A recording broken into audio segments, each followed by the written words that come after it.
प्रसिद्ध विचारक जे कृष्णमूर्ति जी का संबंधों के विषय में ये महत्वपूर्ण विचार देखिए। शीर्षक है संबंध हमारे दर्पण। जीवन अनुभव है, संबंधों में अनुभव। व्यक्ति अलग थलग नहीं रह सकता, इसलिए जीवन संबंध है और संबंध ही कर्म है। तो संबंध को यानी जीवन को समझने की क्षमता हमारे अंदर कैसे आ सकती है? संबंध का अर्थ न केवल व्यक्तियों के साथ एक लयता का होना है, बल्कि वस्तुओं और विचारों से घनिष्ठता भी है। जीवन संबंध है और वो अभिव्यक्त होता है वस्तुओं, व्यक्तियों और विचारों के साथ संबंध में। संबंधों को समझते हुए ही हम जीवन का पूर्णतया भली भांति सामना कर पाएंगे।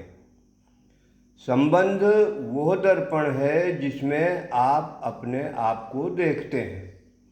बिना संबंध के आप नहीं हैं। होने का अर्थ ही संबंधित होना है। संबंध में ही आपका अस्तित्व होता है, अन्यथा आप हैं ही नहीं। इस संबंध की समझ का अभाव ही द्वंद्व पैदा करता है।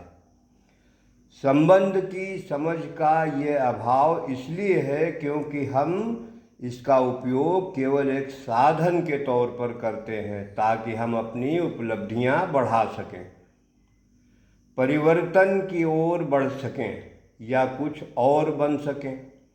परंतु संबंध ही अपने आप को जानने समझने का एक साधन है, क्योंकि संबंध का ही मतलब है होना, यही अस्तित्व है। अपने आप को समझने के लिए हमें एक दूसरे के साथ रिश्ते को समझना होगा। संबंध वह दर्पण है जिसमें मैं खुद को देख सकता हूँ। वो दर्पण विकृत हो सकता है या फिर जो भी है उसे सही सही दिखा सकता है।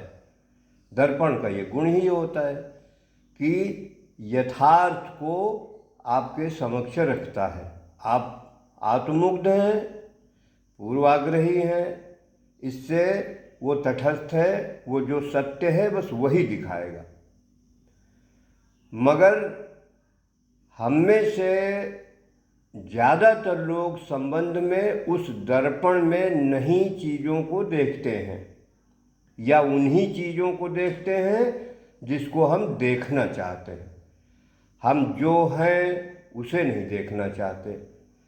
यदि हम अपने जीवन की दूसरों के साथ अपने संबंध की जांच पड़ताल करें तो हम देखेंगे कि ये अलगाव की प्रक्रिया है। वास्तव में हमें दूसरे की कोई चिंता नहीं है।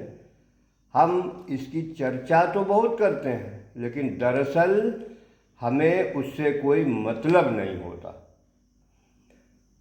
वही कुल मिला के सार की बात ये होती है कि आत्म केंद्रित होते जाना इस भौतिकतावादी दर्शन चिंतन का पूरा सार बनता जा रहा है। अनजाने ही हम उस दिशा की ओर बढ़ रहे हैं जहां एकाकी होना तय है। हम किसी से वहीं तक संबंधित हैं जहां तक वो संबंध हमारे मन को भाता है। जब तक वो हमें आश्रय देता है, तुष्टि देता है, ज्यों ही उस संबंध में कोई ऐसी बाधा पड़ती है जो हमें असुविधाजनक लगती है, हम उस संबंध से छुटकारा पा लेते हैं। दूसरे शब्दों में संबंध तब तक है जब तक हमें तुष्टि मिलती रहती है।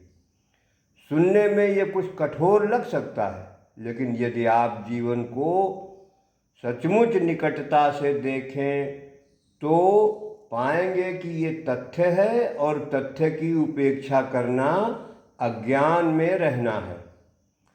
अपनी संकीर्णताओं से चिपके रहकर आप सोचते हैं कि आप विश्व एकता, विश्व शांति स्थापित कर लेंगे। ये नामुमकिन है। जब तक आपने कोई सीमा बना रखी है, चाहे वो राष्ट्रीय हो, आर्थिक हो, धार्मिक हो या सामाजिक, विश्व में शांति हो ही नहीं सकती। तो अब इसी परिप्रेक्ष्य में यह है कि ये तो हो गया विवरण। सार ये है कि हम वैदिक दर्शन की महत्ता को समझने लगें, उसी में कल्याण है भाई। उसमें आत्मकेंद्रित, आत्ममुग्ध होने का कोई क्षण ही नहीं होगा जब आप ये सोचेंगे कि सर्वे भवन्तु सुखिनः, सर्वे सन्तु निरामया, सर्वे भद्राणि पश्यन्तु, माँ कश्चित् दुख भाग भवेत्। तो सब कुछ तो समाहित हो गया, बस उस दर्शन को आचरण में उतारना और आत्मसात करने की आवश्यकता मात्र है। कल्याण दिखेगा, दिखने लगेगा अपना और मानवता का। धन्यवाद।